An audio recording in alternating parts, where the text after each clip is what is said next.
Welcome, eternal traveler. Each journey here is a whisper of the mystical and a touch of the divine. If touching the source wisdom speaks to your spirit, please like, subscribe, and share. Now relax, and let's begin. The train of many rooms. There are lucid dreams that feel like jumbled fragments, and then there are the ones that feel like someone is showing you the blueprint of your soul while you sleep. Last night, I found myself in one of those, a dream that kept shifting like a train, changing tracks beneath my feet. I became aware that I was standing inside a train car, the kind you might see running under New York City, except this one was moving through a lonely night with hardly anything around it. Darkness pressed against the windows. Shapes flickered past so fast they seemed to melt into streaks of silver and shadow. I looked up at my right arm. I was standing, gripping onto a metal support bar to keep my balance. The train was moving fast. Too fast. My body swayed with every shift of the tracks, but somehow I stayed upright, fully conscious inside the dream. Then I turned my head to the left, and there he was. It was O'Reilly, my old coworker, a technology guy, an audio guy, a friend who never judged anything or anyone. I hadn't seen him in 15 years, hadn't thought of him in a long time, and yet here he was beside me, holding onto a strap with the same effortless steadiness I remembered. We both laughed the moment our eyes met, not because anything was funny, but because we recognized each other. Souls crossing paths again in the place where time folds in on itself. In that instant, a thought drifted through my mind like a message from somewhere higher. This man is a real friend. You can count on him. He places judgment on no one. Before I could respond, the train morphed beneath me. I wasn't in a subway-style car anymore. I was in a section of the train that looked more like a traveling residence. Narrow hallways, small rooms, beds tucked into corners. The train still rattled and surged beneath my feet, but now there was a dim, amber glow like a nighttime hotel corridor. I looked down and saw something in my hand. A huge black trash bag, thick and heavy. I knew exactly where I was headed and why. When I looked up, there was O'Reilly again, now standing in front of a small bedroom area. He was making his bed with precision, folding each corner, smoothing each wrinkle as though his life depended on it.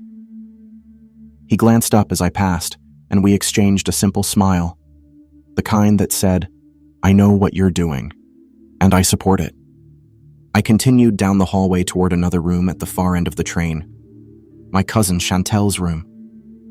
In the dream, she had her own space on the train, and I knew, without ever stepping inside, that her room was piled high with clutter, a lifetime of things she couldn't let go of. She was famous for that in waking life. But in the dream, I knew it was beyond physical. She didn't know how to release internal clutter either. I tightened my grip on the trash bag. I was going to clean it out for her. Trash, baggage, old emotions, all of it. She didn't know how to let go, but she wanted it done. I would do it for her. But before I reached her door, the dream shifted again.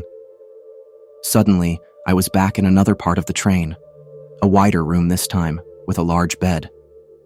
I was sitting upright, bed covers pulled to my waist. The car rocked softly, the rhythmic clatter of the tracks vibrating through the mattress. I turned to my left, and there was Teresa, a friend from work many years ago. Someone I once dated briefly. She sat upright beside me, back against the headboard, covers pulled up like mine. Calm, gentle, and fully expecting to be there. I turned to my right, and sitting upright on the other side of me was Byron, a young, professional guy I barely knew in waking life. Someone I always compared myself to, and someone I assumed had it more put together than I did. Without warning, Byron flexed the muscles in his leg, showing his strength. A silent challenge. My first thought was, well, I can't beat Byron, but I have to try. I pushed back the covers and flexed my leg. What I saw stunned me. The muscles were strong, solid, sculpted. They looked powerful, even more impressive than Byron's. I was shocked and delighted and strangely proud. I looked left. Teresa smiled at me knowingly, as if to say, "See? You're stronger than you think you are." And then the entire dream dissolved into blackness. Faintly, far off, I heard my alarm clock in my waking life reminding me it was time to get up. The train, the rooms, the people, the challenges, all of it slipped away in a heartbeat. I rose out of bed and rested on the edge, trying to decide if this lucid dream was even worth writing down. But then I remembered, everything has meaning if you're willing to look for it. As I sat on the edge of my bed that morning, the pieces of the lucid dream slowly rearranged themselves inside me, settling into something that made more sense than I expected. I realized the train wasn't just a train. It was me, my life, my consciousness, my evolution. Every room was a different version of myself I was passing through, some familiar, some forgotten, some still waiting for me to arrive. O'Reilly showing up after 15 years made perfect sense the more I thought about it. He wasn't there to represent himself. He was there to remind me of the part of me that never judges, never condemns, and always shows up steady when the world tilts. He was the calm companion riding the rails with me. He was the proof that even in chaos, something inside me knows how to remain balanced. The giant trash bag in my hand, that was as obvious as breathing. I've been carrying the emotional clutter of others for years, cleaning what they can't let go of, clearing old rooms so they can breathe again. Chantel's messy compartment wasn't about her. It was the part of me that still clings to certain memories, certain patterns, certain pieces of my own history, even when another part of me is ready to throw them out. And then there was the bed scene, Teresa on one side, Byron on the other. Somewhere between them was the truth. I've spent too much of my life comparing myself to people I assumed were stronger, more put together, more capable. Yet in the dream, when the challenge came, my legs, my strength, surprised even me. It was as if a deeper intelligence was saying, "You're stronger than you've ever given yourself credit for. Stop underestimating what you've built inside." When Teresa smiled at me, it wasn't her. It was the feminine part of my own soul looking at me with that soft knowing that says, "You see, you've forgotten who you are. Let me remind you." And maybe that was the point of the entire dream. The point of the train, the rooms, the people, the challenges. To remind me that every face I meet, in sleep or waking life, is another part of myself. Another expression of the One. Another mask worn by the same consciousness trying to understand itself. I realized then that the dream wasn't random. It wasn't scattered. It wasn't meaningless.